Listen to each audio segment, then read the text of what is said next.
So our final three speakers of the day are all informants, so they'll be giving a kind of range of different perspectives and evidence on the issues that they'll be talking about. And the first of those is Dr. Joe House from the University of Bristol. So over to you, Joe. Hi everyone, and thanks for giving up your weekends to be here and doing this, and thanks to the organisers for having me here. So I'm going to talk to you about how we use land, but not to do with food. It's going to touch on some of the things the previous speakers have said, but I'm going to go into a bit more detail. I'm going to really focus on forests and peatlands and bioenergy and biomaterials in my talk, as grasslands and soils have already been covered to some extent. And that's kind of what Tony Juniper was talking about. Yeah. When Tony talked about natural climate solutions, and that's a lot what we're going to talk about today.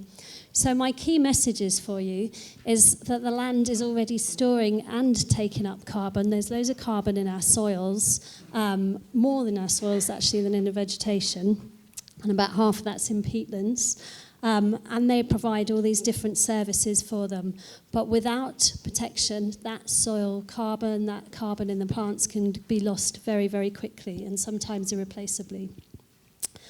There's many things we can do to manage the land, which I'm going to talk to you about, and you've heard some other options already, and there's lots of different policies that can deliver that.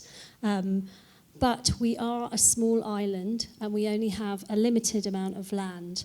And so there's only so much the land can do, so you still need efforts in energy and other sectors. And I'm going to pick up on what Inja was showing earlier. She showed this graph with all the lines that are showing the emissions from all different sectors in the UK, from energy and power and agriculture she highlighted in the green line. The line I want to highlight is this black line that's down the bottom that you can maybe just see that's actually going below. It's going into the negative numbers. And that means that that's taking carbon dioxide out of the atmosphere. And that's mostly in forests and other kind of land use change that's going on in the country. And then if we look at the other slide Inja showed up here, you can see, again, the forestry, it's showing negative emissions. That's the balance between growing trees and cutting trees down. I mean, trees in the UK are taking carbon dioxide out of the atmosphere on balance, the net. Similarly with grassland at the moment, while peatlands at the moment are emitting carbon to the atmosphere. And so are croplands. There we've had conversion of grasslands to croplands and forest to croplands. So those are the bits I'm going to pick up on. And to go back to the point of land being limited, and Inja showed you the same numbers, the same percentages in the donut she showed of what we are using our land for at the moment in the UK. And she focused on what was in agriculture.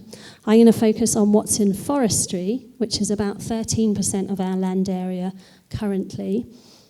But also peatlands, which aren't shown as a separate category because those are the very, very carbon-rich soils that are underneath many of our forests and grasslands and even agricultural land. So the thing to remember about land in the UK is we've got a growing population. That land is already being impacted by climate change, both positively and negatively. So we've got longer growing seasons already, which means that plants can grow for longer. We've got the carbon dioxide in the atmosphere actually has a fertilizing effect on plants, and so can actually increase yields. But then we've also got floods and heat extremes, which are having negative impacts. And the further we go into the future with more climate change, depending how much we manage to do globally to limit climate change, there'll be limits. Sorry, Martin, could you just explain this diagram? It's not geographically representative. No, it's not geographically representative at all. That's just to show you the percentage. It's just an indication of the percentage of land under each of those uses, just shown across the UK, but not geographic at all. So in future, we expect the impacts on the land to be more negative than they are positive, the more there is climate change in the future. And as touching on what Inja and Keris and Sue all said, you can do a lot on the land in farming that will free up land so that you can free up some of this agricultural land to put more into forestry and other natural lands. So starting talking about peatlands, this is actually a picture near where my dad lives up in Scotland in the Highlands of peatlands near him. There's beautiful landscape that means a lot to a lot of people who live there. And it's a massive carbon store. It takes up that carbon very, very slowly when the soil's wet and it decomposes slowly, but it can lose that carbon very, very quickly if it's drained for agriculture, if it's burnt, or also because peat is being extracted to use as a garden fertilizer or for fuels. The trouble is then you use a lot of the benefits that peatland provides. So that rich organic carbon soil, it holds onto water, so it helps with flooding, it helps in droughts, it also improves water quality as the water goes through that soil. It's got its own biodiversity and lots of people enjoy walking in those landscapes. So some things we can do. The Committee on Climate Change, in their scenarios to look at delivering net zero in the UK, looked at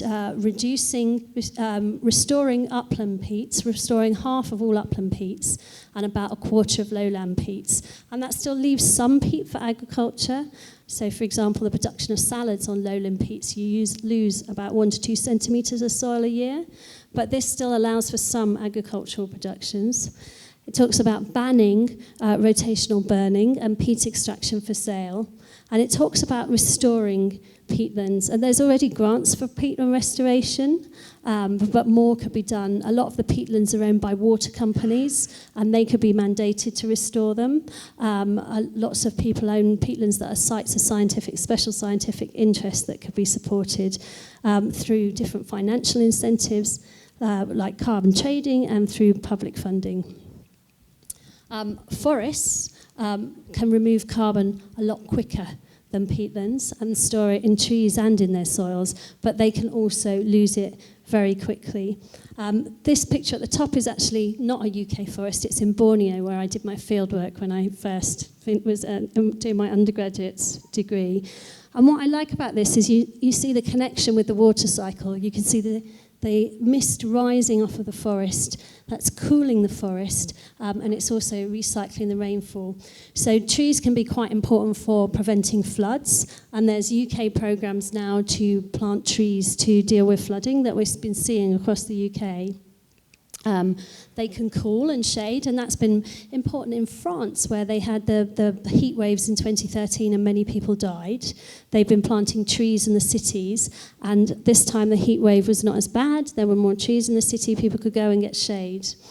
As well as the biodiversity, holding on to some of those soils and the nutrients, and the pleasure people get walking in forests. So a really key thing here, like with peatlands, is protecting what we've already got before it's gone, because once it's gone, it's really hard to get all of that back. And manage it well, and manage it better than maybe we have been. Then you can also increase forest cover, and in the CCC, the Committee on Climate Change scenarios, they talk about increasing cover from 13% to 17%. That's about 30,000 hectares each of broadleaf forests and of coniferous forests. And to get a scale of that, at the moment we're planting about 3,000 million hectares a year, so we need to ramp up what we're doing. And that also means that we need to ramp up having nurseries. So where are we going to plant all these trees everyone's talking about?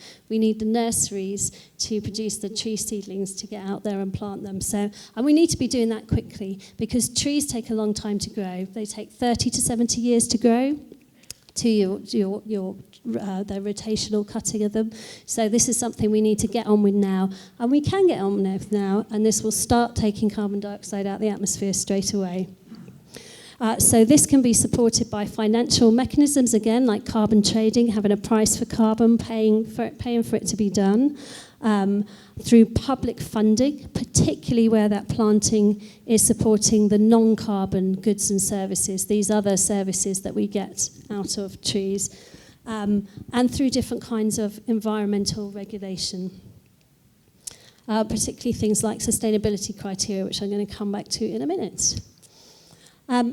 So Keris talked about some of the, and Sue both talked about some of the things that we can use the vegetation we're growing on land for.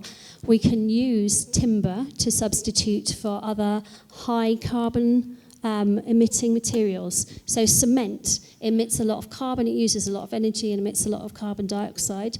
So we can use timber to substitute for that. She also talked about miscanthus grass that we can use for timber and is also a good energy crop. And this here is the process of your bioenergy with carbon capture and storage. So you're growing your biomass, it's taking this carbon dioxide out of the atmosphere, you're burning it for energy, you're capturing the carbon, and then you're storing it underground. And I think you're going to have more talks in week 4 about carbon capture and storage technology. But that's the process. And there's many different things people use for biofuels, but actually there's an awful lot of residues we get. So when we get timber and you get the chippings from the timber, you can use those to burn for energy. The slurry that was being talked about earlier, you can put that in anaerobic digesters and produce gas that we can use for energy. So there's quite a lot we can do with residues, and in addition to being able to grow energy crops. And this is Drax. It's a coal power station that has been converted, 4 of its boilers have been converted to bioenergy, and it also has a little carbon capture and storage demonstration point. It's just in carbon capture, not the storage at the moment. But mostly it's importing pellets from the US. And this is something we've got to take care of in the UK, and also thinking about what we import. Is that done sustainably? And about having very, very tough criteria that both monitors and reports and then checks that we are, not only what we're growing in the UK, but what we're importing is being done in a sustainable way. Under the EU legislation, there's some sustainability criteria. Drax have increased what they're doing on top of that, but there's still scope to do more to ensure that you're not doing, you're not causing deforestation, you're not causing other kinds of environmental damage, and that becomes really critical. Bioenergy is already subsidised, so there's already market mechanisms working there. So altogether, when we look at the different potentials, what we found, I don't want to go through the different numbers, and this is looking across agriculture and land use, but actually when we reduce emissions from agriculture, which we can from about 52 million tonnes to here, we're reducing it, and peatlands, we're reducing emissions from agriculture, and we get down to sort of something in the mid-20s. Actually, when we look at what we can do to draw CO2 out the atmosphere through forestry and substitution and bioenergy, it roughly balances what we're left with on the land. So this is my key message about what we can do on the land balances the necessary emissions to still produce food. And so we still need action, very strong action in other sectors. And there are various policies. Okay.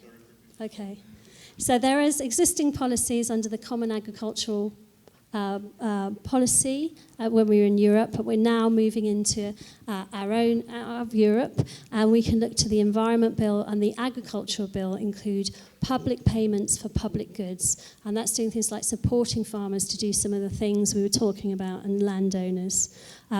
So it's making sure we get those right rules within the environment and the agricultural bills, and making sure we have the right sustainability criteria in place and supporting farmers to make these transitions there. And so that's something fair. I'll leave you with my key messages there. We need to protect what we've got. There's many options, but we need to make sure we do it in the right way. But we also need to do things in the other sectors.